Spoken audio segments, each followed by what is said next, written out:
All right, hello everyone. We are going to get started on our new book. Let me take you over to the camera.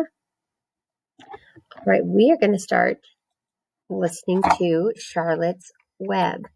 So the way we do it in third grade is we read the book, and then if there is a movie at the end, that's what we watch for our celebration. So, and then other activities that we will be doing. So if you have a copy of Charlotte's Web at home, you can read along with me. If you don't have a copy, that's all right. You can listen, but I would like you to listen carefully because there will be quizzes and questions and things that you'll need to be writing about. So make sure that you are always listening to our read aloud and always making sure you get our questions done for Charlotte's Web because this is our third grade book. So this is the one that starts off our first read aloud usually for our questions that we answer. All right. This is also going to be our book that third grade does forever. And this will be our book celebration for third grade. And so we're going to have to do that a little differently. And so I will give you directions on how that's going to look later on. Right now, we're just going to get into the book and start enjoying it. All right. Charlotte's Web is written by E.B. White. And pictures are by Garth Williams. Okay. Cover page. And then here's our table of contents. We have 1, 2, 3, 4, 5, 6, 7, 8, 9, 10, 11, 12, 13, 14, 15, 16, 17, 18, 19, 20, 21, 22 pages. And if you, or 22 chapters. And if you look down here, these are the Roman numerals. X means 10 plus X is 10. So 10 plus 10 is 20. Plus 2 I's, those are 1s. So 22. Okay. All right, here we go. Chapter 1, Before Breakfast. "Where's Papa going with that axe?" said Fern to her mother as they were setting the table for breakfast. "Out to the hog house," replied Mrs. Arable. "Some pigs were born last night." "I don't see why he needs an axe," continued Fern, who was only 8. "Well," said her mother, "one of the pigs is a runt. It's very small and weak, and it will never amount to anything, so your father has decided to do away with it." "Do away with it?" shrieked Fern. "You mean kill it, just because it's smaller than the others?" Mrs. Arable put a pitcher of cream on the table. "Don't yell, Fern," she said. "Your father is right. The pig would probably die anyway." Fern pushed a chair out of the way and ran outdoors. The grass was wet, and the earth smelled of springtime. Fern's sneakers were sopping by the time she caught up with her father. "Please don't kill it," she sobbed. "It's unfair." Mr. Arable stopped walking. "Fern," he said gently, "you will have to learn to control yourself." "Control myself?" yelled Fern. "This is a matter of life and death, and you're talking about controlling myself?" Tears ran down her cheeks, and she took hold of the axe and tried to pull it out of her father's hands. "Fern," said Mr. Arable, "I know more about raising a litter of pigs than you do. A weakling makes trouble. Now run along." "But it's unfair," cried Fern. "The pig couldn't help being born small, could it? If I had been very small at birth, would you have killed me?" Mr. Arable smiled. "Certainly not," he said, looking down at his daughter with love. "But this is different. A little girl is one thing. A little runty pig is another." "I see no difference," replied Fern, still hanging on to the axe. "This is the most terrible case of injustice I ever heard of." A queer look came over John Arable's face. He seemed almost ready to cry himself. "All right," he said. "You go back to the house, and I'll bring the runt up. I'll bring the runt when I come in. I'll let you start it on a bottle like a baby. Then you'll see what trouble a pig can be." When Mr. Arable returned to the house half an hour later, he carried a carton under his arm. Fern was upstairs changing her sneakers. The kitchen table was set for breakfast, and the room smelled of coffee, bacon, damp plaster, and wood smoke from the stove. "Put it on her chair," said Mrs. Arable. Mr. Arable set the carton down at Fern's place. Then he walked to the sink and washed his hands and dried them on the roller towel. Fern came slowly down the stairs. Her eyes were red from crying. As she approached her chair, the carton wobbled, and there was a scratching noise. Fern looked at her father. Then she lifted the lid of the carton. There, inside, looking up at her, was the newborn pig. It was a white one. The morning light shone through its ears, turning them pink. "He's yours," said Mr. Arable, "saved from an untimely death, and may the good Lord forgive me for this foolishness." Fern couldn't take her eyes off the tiny pig. "Oh," she whispered, "oh, look at him.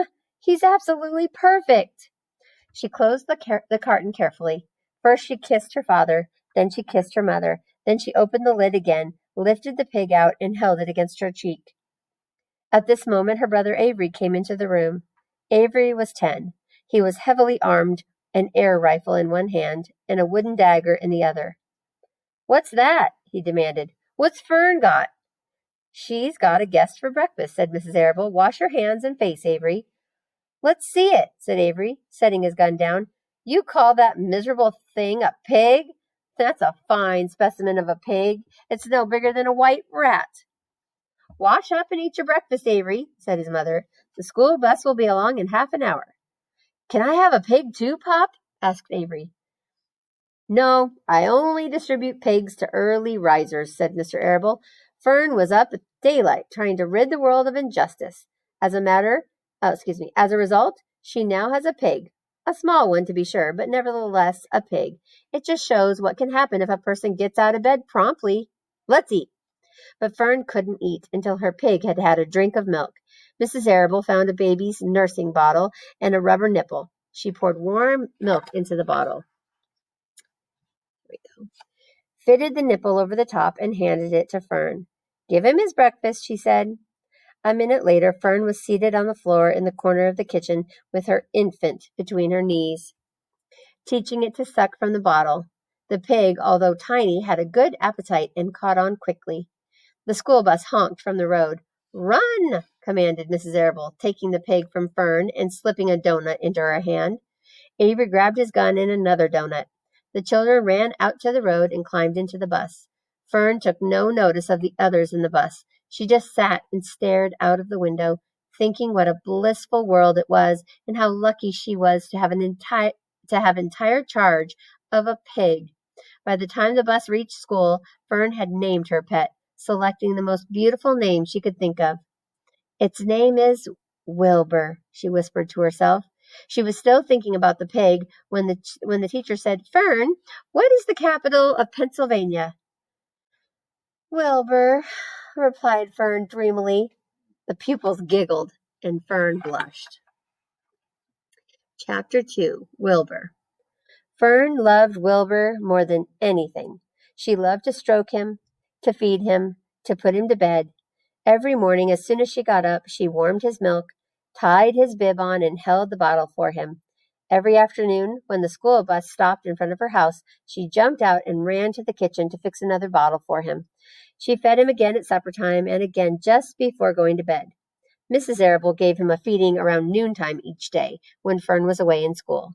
Wilbur loved his milk, and he was never happier than when Fern was warming up a bottle for him. He would stand and gaze up at her with adoring eyes.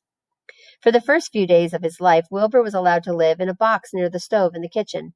Then, when Mrs. Arable complained, he was moved to a bigger box in the woodshed. At 2 weeks of age, he was moved outdoors.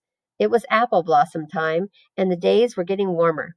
Mr. Arable fixed a small yard specially for Wilbur under an apple tree, and gave him a large wooden box full of straw, with a doorway cut in it so he could walk in and out as he pleased. "Won't he be cold at night?" asked Fern. "No," said her father. "You watch and see what he does." Carrying a bottle of milk, Fern sat down under the apple tree inside the yard. Wilbur ran to her, and she held the bottle for him while he sucked. When he had finished the last drop, he grunted and walked sleepily into the box. Fern peered through the box. Wilbur was poking the straw with his snout. In a short time, he had dug a tunnel in the straw. He crawled into the tunnel and disappeared from sight, completely covered with straw. Fern was enchanted. It relieved her mind to know that her baby would sleep covered up and would stay warm. Every morning after breakfast, Wilbur walked out to the road with Fern and waited with her till the bus came. She would wave goodbye to him, and he would stand and watch the bus until it vanished around a turn. While Fern was in school, Wilbur was shut up inside his yard. But as soon as she got home in the afternoon, she would take him out and he would follow her around the place. If she went into the house, Wilbur went too. If she went upstairs, Wilbur would wait at the bottom step until she came down again. If she took her doll for a walk in the doll carriage, Wilbur followed along. Sometimes on these journeys, Wilbur would get tired and Fern would pick him up and put him in the carriage alongside the doll. He liked this. And if he was very tired, he could close his eyes and go to sleep under the doll's blanket. He looked cute when his eyes were closed because his lashes were so long. The doll would close her eyes too, and Fern would wheel the carriage very slowly and smoothly so as not to wake her infants. One warm afternoon, Fern and Avery put on bathing suits and went down to the brook for a swim. Wilbur tagged along at Fern's heels.